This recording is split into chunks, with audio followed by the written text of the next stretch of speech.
Let's be honest, most people are too afraid to tell you straight to your face that they don't like you. Instead, they hide behind fake smiles, hollow compliments, and forced politeness. I've been there, too, thinking someone was a friend, only to find out they were secretly hoping for my downfall. It's brutal, but here's the truth: if you don't recognize the signs, you'll end up wasting your time and energy on people who, deep down, just don't understand or respect you. So, let's cut through the BS and talk about the signs that someone dislikes you but is hiding it. You might not like what you hear, but it's better to face the truth than live in denial. 1. They always joke about your flaws. We all know that one person who loves to joke, especially when the joke is on you. They'll pick at your quirks, mistakes, and imperfections, all while smiling and saying, "I'm just messing with you." It might seem harmless at first, but don't kid yourself. These jokes are often more than just playful banter. They're calculated digs, cleverly disguised as humor, meant to chip away at your self-esteem bit by bit. I remember being close to someone who always had something to say about me: how I dressed, how I talked, even the projects I was working on. At first, I laughed it off, thinking it was all in good fun. But as time went on, I noticed a pattern: the jokes were always aimed at my weaknesses, never at my strengths. It wasn't long before I started second-guessing myself, wondering if maybe I really was the problem, if maybe these flaws were as glaring as they made them out to be. Here's where the controversy kicks in: people who constantly joke about your flaws aren't doing it out of affection, they're testing how much disrespect you'll tolerate. It's a subtle form of manipulation, a way for them to assert dominance while keeping you in check. They're essentially telling you that you're beneath them, and the worst part is, they get away with it because we've been conditioned to think that if we can't take a joke, we're the ones with the problem. But let's flip that script. I'm here to tell you that there's nothing wrong with standing up for yourself when a joke crosses the line.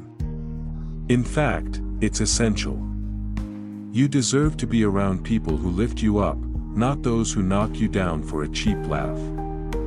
True friends don't need to point out your flaws to feel better about themselves. They celebrate your strengths and help you work through your weaknesses without making you the punchline. I've seen it happen time and again. People let these kinds of jokes slide, thinking it's easier to keep the peace than to make waves. But here's the deep truth: allowing others to disrespect you, even in jest, is a slippery slope. It starts with small comments, but over time, those jokes can wear you down, making you question your worth. The more you allow it, the more they'll push, until you're left doubting yourself, all because you didn't want to seem too sensitive. I had to learn this the hard way.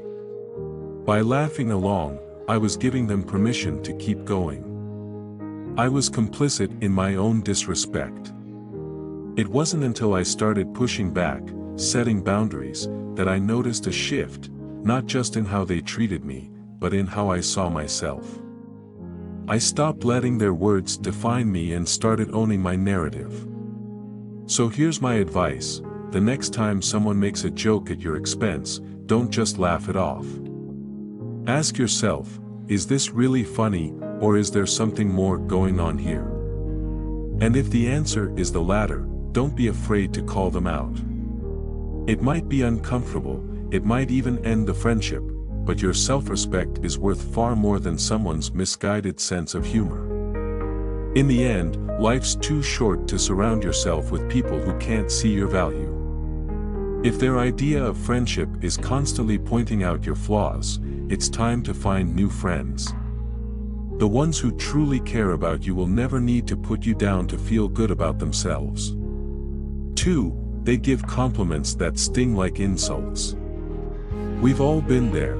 Someone gives you a compliment, but instead of feeling good, you're left with a bitter aftertaste, like you've just been slapped with a velvet glove.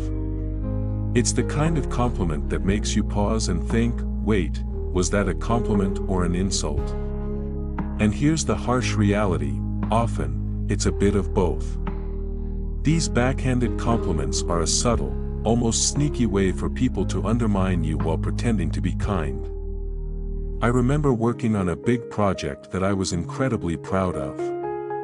After putting in countless hours of hard work, I finally shared it with a group of colleagues. One of them, someone I thought was a supporter, said with a smile, "Wow, this is actually pretty good for someone like you." I stood there, stunned. On the surface, it seemed like a compliment, but those last four words, "for someone like you," hit me like a ton of bricks. What did that even mean? Was I not supposed to be capable of doing good work? That's the controversy here. These so-called compliments are laced with a hidden agenda.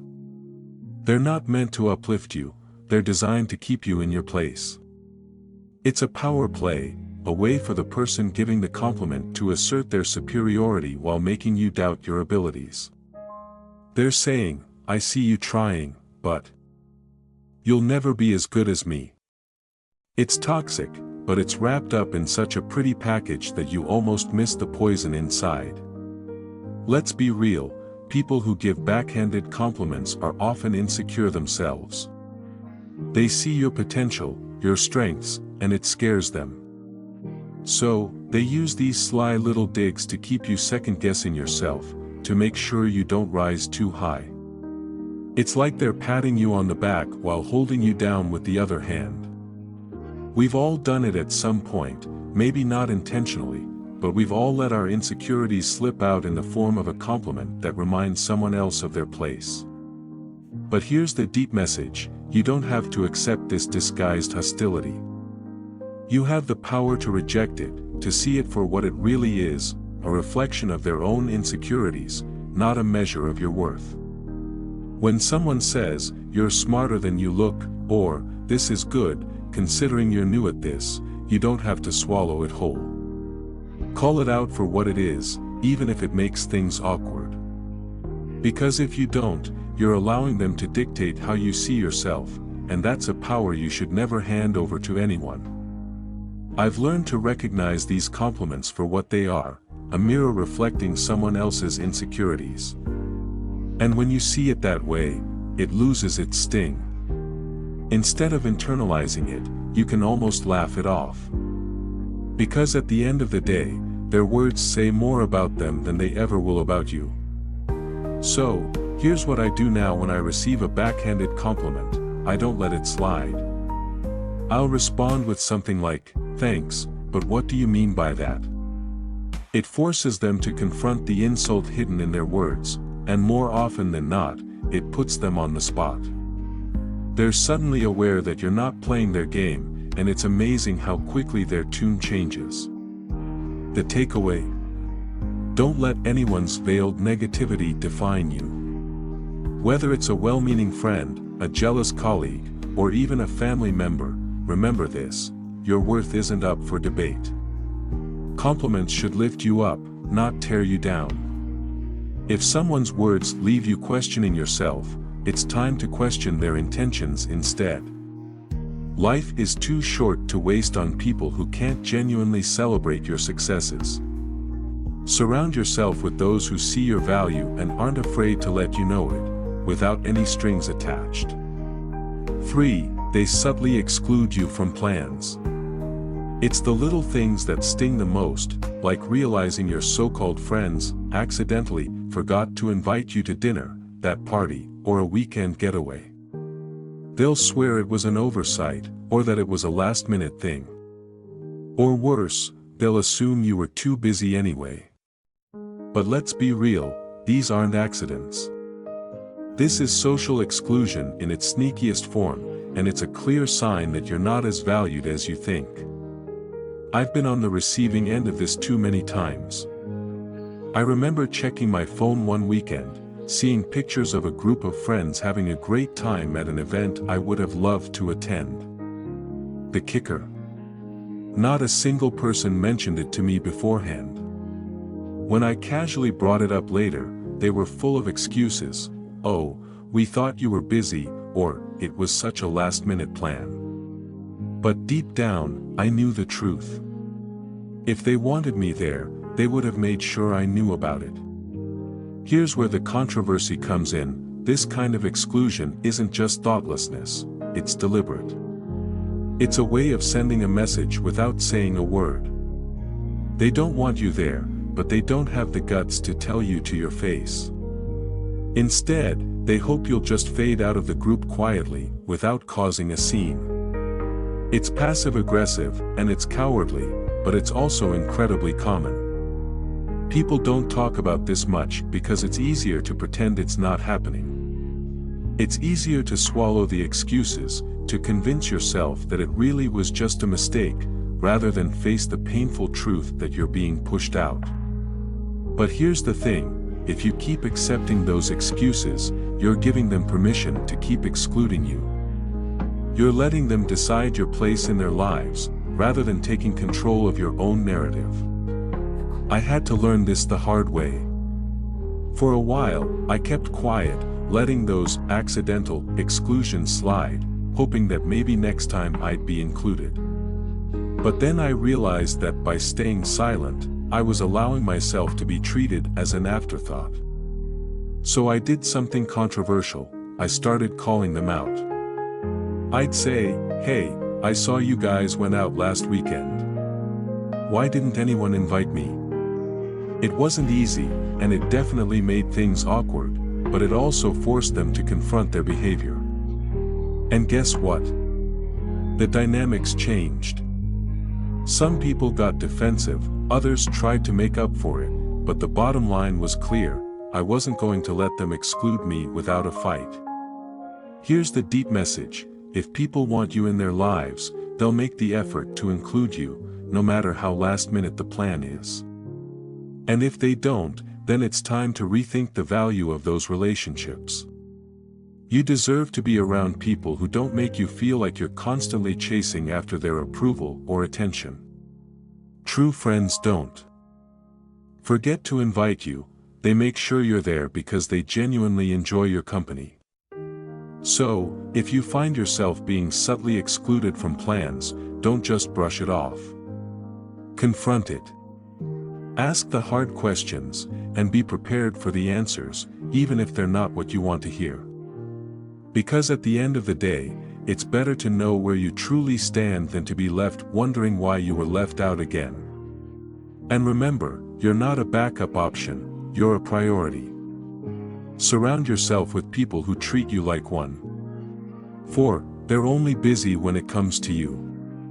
We've all heard it before, "I'm so busy these days, sorry I can't hang out." It's the perfect excuse, because after all, who isn't busy? But what happens when you start noticing a pattern?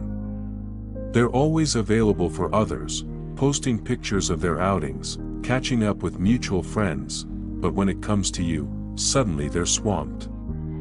Here's the cold, hard truth, they're not too busy, they're just too busy for you. I've been in that frustrating situation more times than I care to admit. I remember reaching out to a friend I used to be close with, trying to set up a time to catch up. Every time I suggested something, they had an excuse: "I'm working late, I've got a lot on my plate," or "maybe next week." Meanwhile, I'd see them hanging out with other people, having a great time, somehow always finding a way to make time for everyone, except me. It took me longer than I'd like to admit to see the pattern. The message they were sending was loud and clear: I wasn't a priority in their life anymore. Here's where the controversy comes in. We've been conditioned to accept busy as a valid reason to be pushed aside. But let's be honest, people make time for what and who they care about. If they're constantly busy when it comes to you, it's not about their schedule, it's about their priorities. And that's a hard pill to swallow because it forces you to confront the reality that you might not be as important to them as they are to you. The harsh reality is that busy is often a polite way of saying, "I don't want to spend time with you." It's easier for them to blame it on their schedule than to admit that they're choosing not to include you in their life. It's a passive-aggressive way of keeping you at arm's length without having to deal with the confrontation that would come with telling you the truth. They want to keep you on the hook, just in case, without actually investing in the relationship. I've been on both sides of this. There were times when I was the one making excuses because I didn't know how to tell someone that I'd outgrown the friendship. But being on the receiving end taught me a valuable lesson. It's better to be honest, even if it's uncomfortable, than to string someone along with excuses. When I finally called out my friend on always being too busy, the conversation was awkward, but it was necessary. It gave me the clarity I needed to move on and invest my time and energy in relationships where I was valued. Here's the deep message: your time is precious, and so is your energy. Don't waste it on people who can't be bothered to make time for you. If someone is constantly too busy for you, it's time to reassess the relationship. You deserve to be around people who are excited to see you, who make an effort to include you in their lives, not just when it's convenient for them, but because they genuinely enjoy your company. It's important to recognize that people change, and so do relationships. Sometimes we hold on to people out of habit, nostalgia, or fear of being alone, even when they've clearly moved on. But there's strength in letting go, in acknowledging that you deserve more than someone's leftover time. It's not about being needy or demanding, it's about valuing yourself enough to walk away from those who don't value you. 5. They avoid physical contact like the plague. Let's talk about the elephant in the room: physical contact, or rather, the lack of it. We're not just talking about romantic relationships here. Physical contact is a basic human interaction, a way of connecting and building trust. So, what does it mean when someone goes out of their way to avoid even the most casual touch? The answer isn't pretty. They're sending a clear signal that they're uncomfortable around you, and it's time to pay attention.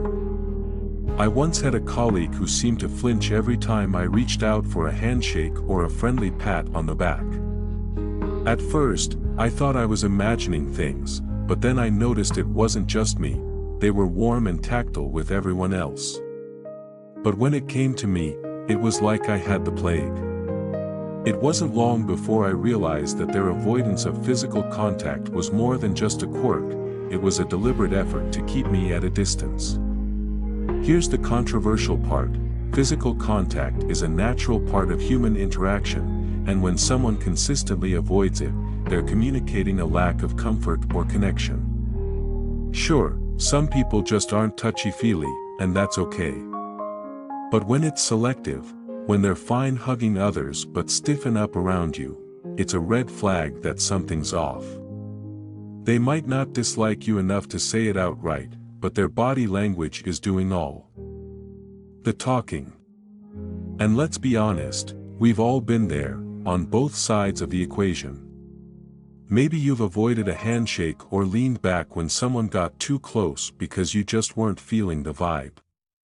Or maybe you've been on the receiving end, wondering why someone always seems to flinch when you're around. It's uncomfortable, it's awkward, and it's often a sign that the relationship isn't as strong as you'd like to think.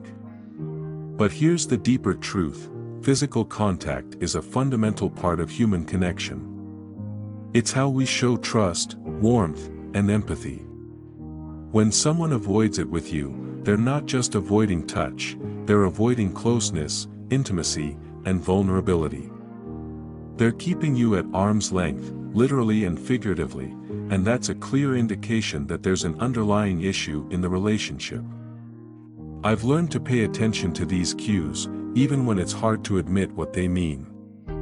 There was a time when I ignored the signs, convincing myself that someone's reluctance to get close was just a personality trait.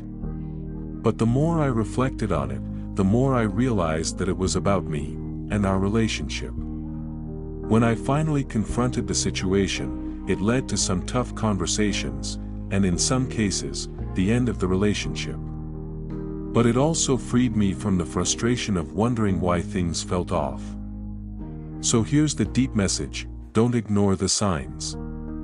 When someone avoids physical contact with you, it's more than just a preference, it's a statement about their level of comfort and connection with you. If you notice this pattern, don't be afraid to address it.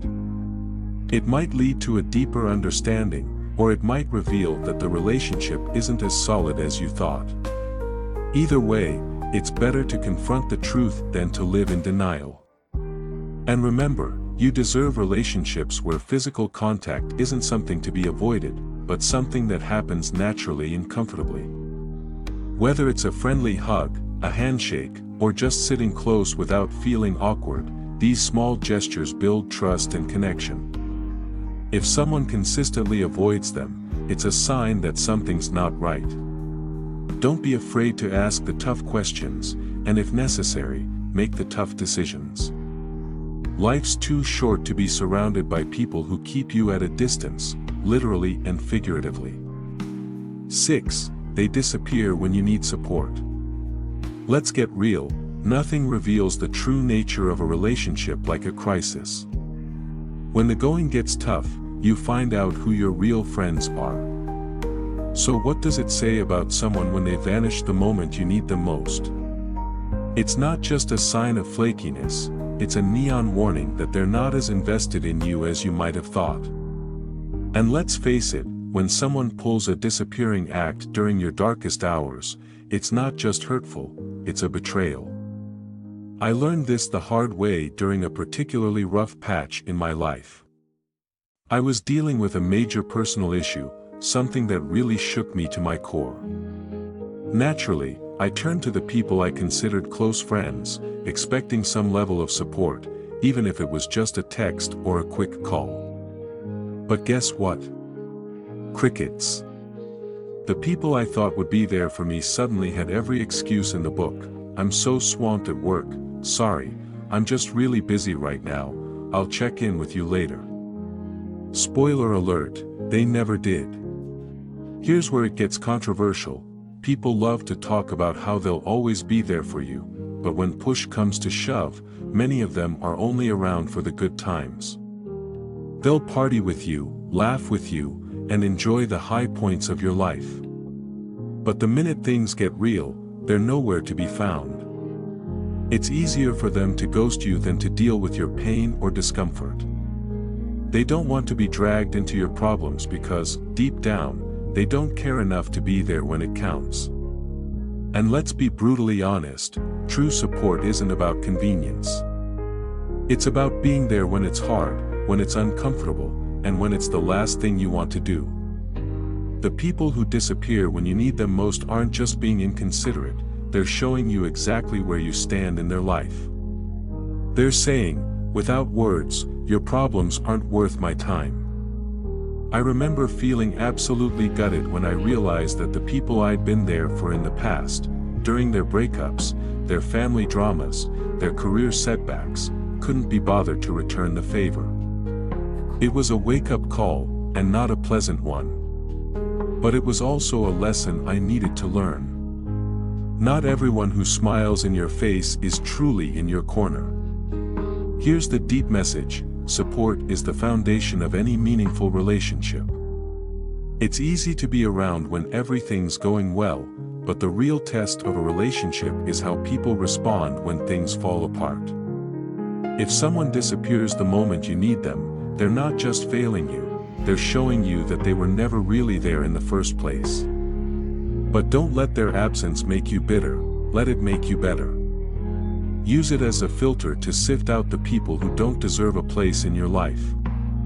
The ones who stick around, who check in, who show up even when it's inconvenient, those are the people who truly matter.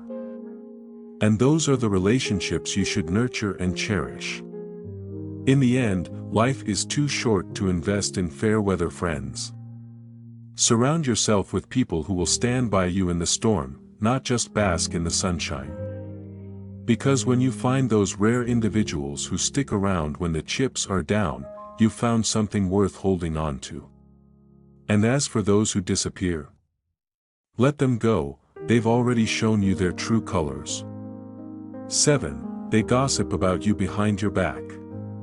Gossip, it's the social poison that spreads faster than wildfire and can burn down relationships in an instant. The thing about gossip is that it's never as innocent as people make it out to be. When someone you consider a friend talks behind your back, they're not just sharing a harmless story, they're actively sabotaging your trust, your reputation, and your relationship. And let's be real, when they gossip about you, it's a clear sign that they don't respect you, no matter how friendly they act to your face. I've been the subject of gossip before, and let me tell you, it's one of the most gut-wrenching experiences. There was a time when I confided in someone I thought was a close friend about a personal issue. I needed to vent, to unload some of the weight I was carrying, and I trusted this person to keep it between us. But within days, details of that conversation started circulating, twisted and exaggerated. It was like a game of telephone, except the message wasn't just getting lost, it was being weaponized against me. The person I trusted had turned my vulnerability into entertainment for others. Here's the controversial truth: people who gossip about you aren't just venting or sharing concerns, they're playing a power game. Gossip is a way for them to elevate themselves while putting you down, all without having to confront you directly. It's cowardly, it's manipulative, and it's toxic. They're not just damaging your reputation, they're damaging the very foundation of trust that any real relationship is built on. And let's get one thing straight: people who gossip about others to you will gossip about you to others. It's a pattern, not a one-time thing. I've seen it happen too many times to count. Someone who loves to spill the tea on everyone else suddenly goes quiet when they're around you. Guess what? They're probably spilling your tea when you're not around. It's a betrayal of the worst kind because it's done in the shadows, without giving you a chance to defend yourself or even know what's being said. Now, here's where it gets really personal. I remember confronting the friend who gossiped about me, expecting some sort of apology or at least an explanation. Instead, they acted like it was no big deal, brushing it off as just a bit of harmless talk. But here's the thing: gossip is never harmless. It's a betrayal, plain and simple, and it says far more about the person spreading it than it does about the person it's about. The deeper message is this: gossip isn't just about the words being spoken, it's about the betrayal of trust, the erosion of respect, and the destruction of relationships. When someone you consider a friend gossips about you, they're showing you that they don't truly value you. They're more interested in playing social games than in maintaining genuine connections. So what do you do when you find out that someone has been gossiping about you? First, recognize it for what it is: a reflection of their character, not yours. You don't have to internalize their words or let them shape how you see yourself. Second, confront the issue head-on. I know, it's uncomfortable. It can feel confrontational, and no one enjoys conflict. But if you don't address it, you're allowing them to continue disrespecting you. When I finally confronted my so-called friend, it wasn't easy, and it didn't magically fix things. In fact, it ended the friendship. But in hindsight, that was the best possible outcome. Why? Because I realized that I didn't need people in my life who would tear me down behind my back. I needed people who would stand up for me, even when I wasn't around to hear it. The truth is, real friends don't gossip about you. They defend you, even when it's not convenient. They protect your reputation, and they value your trust. If someone can't do that for you, then they don't deserve a place in your inner circle. Here's the final takeaway: gossip is a clear sign of disrespect and betrayal. Don't make excuses for it. Don't downplay it. If someone is willing to gossip about you, they're not your friend, they're a liability. Cut ties with people who can't be trusted, and surround yourself with those who have your back, both in public and in private. Life is too short to keep people around who would rather tear you down than lift you up.